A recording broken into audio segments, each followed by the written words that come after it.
Olá, meu nome é Pedro Rocha e esse é o trabalho do Laboratório 2, de raízes. No primeiro ponto foi pedida os quatro frames e as suas respectivas posições. Esses 4 frames nós lançamos o vídeo no MPC e de lá obtivemos 4 frames. Os 4 frames nós jogamos no Paint e do Paint conseguimos as posições em X e Y. Essas posições nós também tivemos não só o tempo em milissegundos a partir do MPC, mas também a posição em pixels. Nós tivemos a posição em pixels, fizemos algumas conversões no eixo X e no eixo Y, para ele crescer o eixo Y de baixo para cima, e o X para a posição inicial ser o primeiro quadro. E nós também transformamos esses eixos em pixels, para metro. Nós sabemos que 400 pixels no nosso referencial seria 1 metro. Se 400 pixels são 1 metro, então 1 pixel seria 0,0025 metro. E assim fizemos todas as conversões para cada um dos quadros.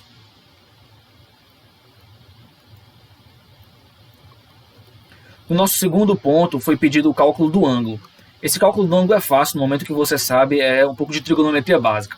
A tangente desse ângulo seria a variação no eixo Y, pela variação no eixo X, de cada um dos quadros pela posição em pixels. Nós chegamos então que a tangente do ângulo seria esse valor, 27/11, a tangente do ângulo seria 2,4545, o arco tangente de 2,4545 seria esse ângulo θ seria 67,8336 graus, e o θ em radianos, pela conversão, nós chegamos que seria igual a 1,1839. E o terceiro ponto pediria a determinação do intervalo contendo a velocidade raiz da equação. Nós fomos aqui nesse arquivo em PDF, que contém nosso trabalho escrito. Essa seria a nossa equação. Y igual a tangente de θ vezes x. E passando y para o outro lado, nós transformaríamos isso em um problema de raízes. Passando y aqui com menos y, bastaria que nós jogássemos valores de V0, já que ele é a única variável que nós não conhecemos, para obter valores tal que a função fosse negativa em um ponto do intervalo e positiva em outro, e que, por Bolzano, conteria uma raiz. Assim nós descobrimos que o intervalo de 3 a 4 conteria uma raiz, com 3 a função sendo positiva e em 4 a função sendo... em 3 a função sendo negativa e em 4 a função sendo positiva. No nosso quarto ponto serão os algoritmos e as chamadas. Nosso primeiro algoritmo foi o da bissecção, foi esse algoritmo que nós usamos. E ele obteve, usando o intervalo 3 a 4, um valor de V0 através de 15 iterações. Depois de 15 iterações, nós conseguimos esse valor para V0, com um erro de 7 vezes 10 a menos 6. Nosso segundo método foi o da falsa posição. Esse foi o nosso algoritmo. E ele, através de 7 iterações, usando o mesmo intervalo, no caso os pontos A e B, 3 e 4, nós obtivemos esse valor de V0 com esse erro, 9 vezes 10 a menos 6. Nosso terceiro método foi o de Newton. Com esse método de Newton, nós obtivemos com apenas 6 iterações esse valor de V0, com um erro muito menor, de 2 vezes 10 elevado a menos 9. Ele convergiu. No método de Newton nós usamos esse intervalo, mas bastava que nós pegássemos algum valor de x0. Usamos 3 como valor de x0.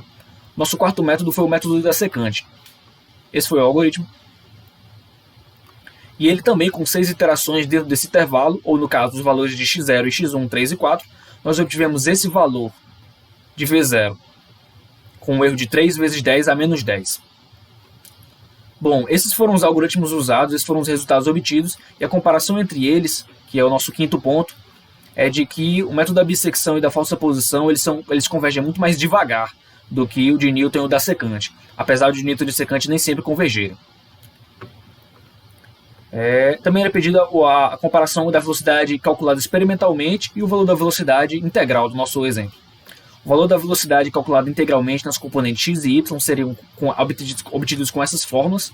Na componente x, a variação do espaço em pixels pelo tempo, e a variação em y seria a gravidade vezes o tempo do quadro 3 pelo quadro 1. Aplicando essas fórmulas, nós tivemos os valores da componente x e y aqui escritos, e o módulo do vetor velocidade seria a soma dos quadrados, desses valores. Nós tivemos que a velocidade, o módulo da velocidade seria 3,99. A comparação com a velocidade calculada experimentalmente, nós fizemos um erro relativo, 3,99 subtraído de 3,7147, que foi o valor da velocidade obtido lá em Newton.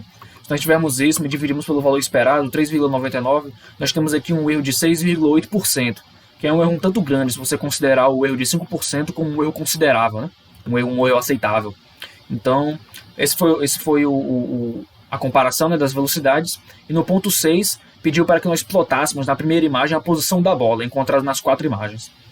Por conta da nossa administração dos nossos recursos e do nosso tempo, findou que nós, a nossa o nosso plot do nosso gráfico foi um pouco barato, né? Como esse gráfico disposto aqui, que representa meramente a posição da bola nos seus respectivos espaços de tempo, com essas linhas grosseiras, né? Que indicam a sua trajetória, talvez de uma forma também grosseira.